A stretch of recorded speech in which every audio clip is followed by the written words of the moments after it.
हाल ही में गौतम अडानी ने दुनिया के तीसरे सबसे अमीर आदमी होने का तगमा हासिल कर लिया था, लेकिन हिंडनबर्ग रिसर्च कंपनी की एक रिपोर्ट आने के बाद अडानी टॉप 10 की सूची से भी बाहर हो गए। मतलब हिंडनबर्ग कंपनी ने समूचे अडानी साम्राज्य की नींव हिला दी है। स्थिति ये है कि गौतम अडानी की नेटवर्थ लगातार गिरती जा रही है। इन हालातों में हिंडनबर्ग रिसर्च कंपनी के बारे में लोगों की दिलचस्पी बढ़ती जा रही है। तो आज हम आपको इस कंपनी के बारे में मौजूदा जानकारी के मुताबिक बताने की कोशिश करेंगे कि असल में इस कंपनी का आधार क्या है और ये कंपनी कितनी पाक साफ है, ये कंपनी किस तरह से पैसे कमाती है, कंपनी का काम करने का तरीका क्या है। दरअसल 25 जनवरी को अडानी ग्रुप की कंपनियों के बारे में हिंडनबर्ग ने एक रिपोर्ट जारी की। हिंडनबर्ग रिपोर्ट का टाइटल रहा, दुनिया का तीसरा सबसे अमीर आदमी किस तरह कॉर्पोरेट इतिहास का सबसे बड़ा धोखा कर रहा है। रिपोर्ट में अडानी ग्रुप पर धोखाधड़ी से जुड़े 3 बड़े आरोप लगाए गए और 88 सवालों का जवाब भी मांगा गया है। शेयर कीमतों को असली कीमतों से बढ़ा चढ़ाकर बेचने, मनी लॉन्ड्रिंग और अकाउंटिंग फ्रॉड के आरोप रिपोर्ट में लगाए गए हैं। देखने की बात यह है कि बीते 3 साल में जहां पूरी दुनिया को लॉस हुआ है, वहीं अडानी की नेटवर्थ लगातार बढ़ी है, जिसमें सबसे ज्यादा फायदा उन्हें शेयर मार्केट से हुआ है। 120 बिलियन में से 109 बिलियन यूएस डॉलर की कमाई केवल शेयर मार्केट वैल्यू की वृद्धि से हुई है। ऐसे में हिंडनबर्ग रिपोर्ट में अडानी पर आरोप है कि वो अपनी कंपनी के शेयर को उनकी वास्तविक कीमत से 85% ज्यादा वैल्यू पर बेच रहे हैं, और सेबी जिसका काम है शेयर मार्केट में धोखाधड़ी को रोकना, वो इस पर चुप्पी साधे हुए है। हिंडनबर्ग रिपोर्ट में कहा गया कि अडानी ग्रुप की कंपनी की वृद्धि का कारण बैंकों से लिया अंधाधुंध लोन है। अब ऐसे में इतने आरोप लगाने वाली हिंडनबर्ग कंपनी का आधार क्या है, ये कंपनी कब बनी और क्या है इसका इतिहास। ऐसे ही इस कंपनी पर बड़े सवाल खड़े हो जाते हैं। आखिर कौन है अमेरिकी नेथन एंडरसन, जिसकी रिसर्च कंपनी पर आरोप है कि अडानी के जरिए ये भारत की अर्थव्यवस्था को नुकसान पहुंचाने का काम कर रही है। अडानी पर धोखाधड़ी का आरोप लगाने वाली कंपनी खुद कितनी पाक साफ है। हिंडनबर्ग कंपनी का मालिक नेथन एंडरसन ने अमेरिका के कनेक्टिकट यूनिवर्सिटी से इंटरनेशनल बिजनेस विषय में ग्रेजुएशन पूरी की है। ग्रेजुएशन के बाद नेथन एंडरसन ने डाटा रिसर्च कंपनी में नौकरी की और उधर ही उसी पैसों के इन्वेस्टमेंट मैनेजमेंट से जुड़ा काम मिला। अपनी नौकरी के जरिए ही एंडरसन डेटा और शेयर मार्केट की बारीकियों को समझने लगा। उसे इस बात का अंदाजा हो गया था कि शेयर मार्केट दुनिया के पूंजीपतियों का सबसे बड़ा अड्डा है, लेकिन इसमें काफी कुछ ऐसा हो रहा है जो आम लोगों की समझ से बाहर है। इसी के चलते एंडरसन के दिमाग में फाइनेंशियल रिसर्च कंपनी शुरू करने का ख्याल आया, जिसके परिणाम स्वरूप 2017 में एंडरसन ने हिंडनबर्ग नाम से कंपनी की शुरुआत की। गौरतलब है कि रिपोर्ट जारी करने के बाद विकिपीडिया पर इस कंपनी के पहले 5 एम्प्लॉयज शो हो रहे थे, फिर 9 और अभी हाल ही के अपडेट्स के मुताबिक कंपनी में 125 एम्प्लॉयज कार्यरत है। वहीं इसके हेडक्वार्टर्स न्यूयॉर्क में है, लेकिन किसी के पास भी इस कंपनी का असली अता पता नहीं है। 6 मई 1937 को ब्रिटेन के मैनचेस्टर शहर में हिंडनबर्ग नाम का एक जर्मन एयर स्पेसशिप उड़ान भरते समय हवा में ही क्रैश हो गया था।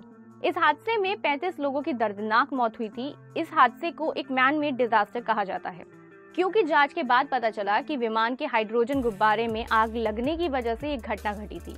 रिपोर्ट में पता चला कि कंपनी ने नियमों का पालन किए बिना क्षमता से ज्यादा लोगों को इस विमान में बैठा दिया था। नेथन एंडरसन के मुताबिक इस हादसे को टाला जा सकता था, इसलिए ये नाम रखने का मकसद सिर्फ एक था कि हिंडनबर्ग की तर्ज पर शेयर मार्केट में प्रॉफिट कमाने के लिए हो रही गड़बड़ियों पर नजर रखकर उसकी पोल खोलना, ताकि शेयर मार्केट में घोटालों की वजह से होने वाली किसी क्रैश को पहले से ही रोका जा सके। हिंडनबर्ग कंपनी ने 2 साल की रिसर्च के बाद अडानी ग्रुप के खिलाफ अपनी रिपोर्ट जारी की। इस रिपोर्ट को पढ़कर ये साफ समझ आता है कि हिंडनबर्ग कंपनी ने अडानी के शेयर गिराने के लिए ये रिपोर्ट साझा की। कंपनी की मोडस ऑपरेंडी और इतिहास से ही ये साफ होता है। हिंडनबर्ग का काम basically share market, equity, credit और डेरिवेटिव्स पर रिसर्च करना है। अपनी रिसर्च के जरिए ही ये कंपनी प्रॉफिट कमाती है। आसान भाषा में समझे तो हिंडनबर्ग शॉर्ट बेट्स के जरिए अपनी कमाई करती है। दरअसल Hindenburg company short selling company है और अपनी इसी शॉर्ट सेलिंग टैक्टिक और रिसर्च के बलबूते पर अपना और अपने इन्वेस्टर्स का फायदा कराती है।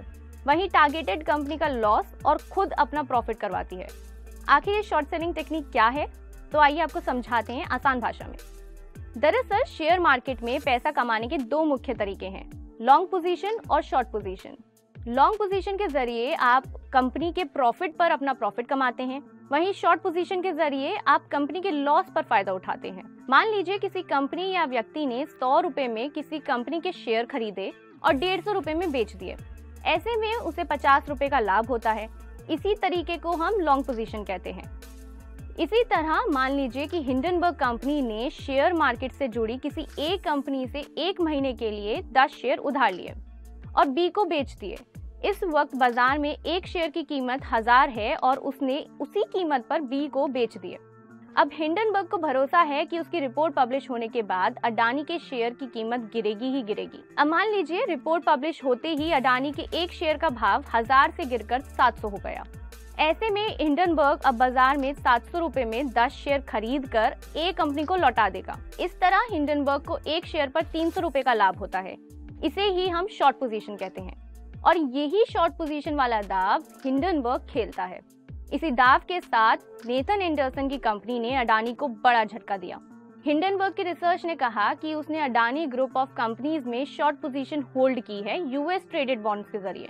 यानी अडानी एक डूबता हुआ जहाज है, इसलिए वो बल्क में अडानी बॉन्ड्स सेल करेगा।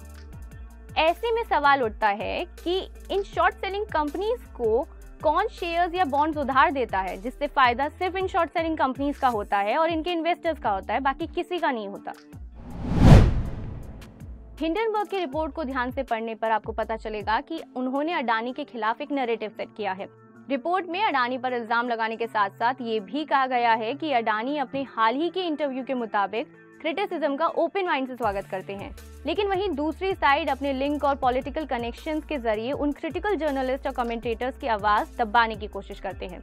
इसी के साथ साथ इस रिपोर्ट पर सवाल तब खड़े हो जाते हैं जब ये रिपोर्ट उस वक्त सामने आती है जब अडानी एंटरप्राइजेस 27 जनवरी 2023 को अपने निवेशकों के लिए 20,000 करोड़ के शेयरों का ऑफर रिलीज करने को तैयार था। यानी कि अडानी इंडिया का अभी तक का सबसे बड़ा एफपीओ यानी फॉलो ऑन पब्लिक ऑफर लेकर आ रहा था। एफपीओ शेयर बाजार में लिस्टेड किसी कंपनी की ओर से पेश किया जाता है। इसके तहत कंपनी पूंजी जुटाने के लिए नए शेयर और अपने मौजूदा शेयर धारकों के लिए जारी करती है। लेकिन तभी 24 और 25 जनवरी को हिंडनबर्ग ने अडानी के खिलाफ अपनी रिपोर्ट पेश की, जिसके बाद अडानी के शेयर गिरते चले गए। हाल ये रहे कि अडानी ग्रुप के इन्वेस्टर्स ने कुल मिलाकर 2 फरवरी तक 10 लाख करोड़ गंवाए। इसके बीच फायदा सिर्फ हिंडनबर्ग और उनके इन्वेस्टर्स को हुआ। ये पहली बार नहीं हुआ जब हिंडनबर्ग ने ऐसा किया हो। इससे पहले हिंडनबर्ग ने भारत में एंटरटेनमेंट कंपनी इरोस को अकाउंटिंग इरेगुलरिटीज के लिए टारगेट किया था। साथ ही निकोला, जीनियस ब्रांड, ट्विटर जैसी कंपनियों के खिलाफ भी ऐसा मोडस ऑपरेंडी इस्तेमाल किया है और ऐसे ही रिपोर्ट्स और मार्केट स्पेकुलेशन के सहारे इन कंपनीज के शेयर शॉर्ट करके उनकी मार्केट वैल्यू गिराकर अपने और अपने इन्वेस्टर्स के लिए प्रॉफिट कमाया था। इस रिपोर्ट के बाद हिंडनबर्ग पर आरोप है इनसाइडर ट्रेडिंग का भी, क्योंकि रिपोर्ट में ऐसी बहुत सी जानकारी है जो अडानी के खिलाफ किसी भी पब्लिक डोमेन में उपलब्ध नहीं है, जिसका शायद ही वास्तविक हकीकत से कुछ लेना देना हो। लेकिन ऐसी जानकारी को सोशल मीडिया और मीडिया संगठनों के जरिए ज्यादा से ज्यादा सर्कुलेट किया ताकि इससे अडानी ग्रुप को मार्केट में भारी नुकसान उठाना पड़े। वहीं इन सबके बीच अपने टारगेट को यानी अडानी ग्रुप के शेयर को शॉर्ट सेल करके प्रॉफिट कमाया। हिंडनबर्ग खुद ये दावा करती है कि उन्हें 10 साल का तजुर्बा है। वहीं कंपनी को जुम्मा 5 से 6 साल हुए हैं घटित हुए। एक तरफ हिंडनबर्ग अडानी ग्रुप पर दागे 88 सवालों में से कुछ सवाल अडानी ग्रुप के सिक्रेटिव इन्वेस्टर्स के संबंध में कर रहा है, लेकिन वहीं खुद अपने इन्वेस्टर्स के बारे में कुछ भी डिस्क्लोज करने से बच रहा है। हिंडनबर्ग की विश्वसनीयता पर सवाल निशान 3 कारणों की वजह से खड़े होते हैं। कंपनी अपने बारे में जानकारी पब्लिक डोमेन में साझा नहीं करती।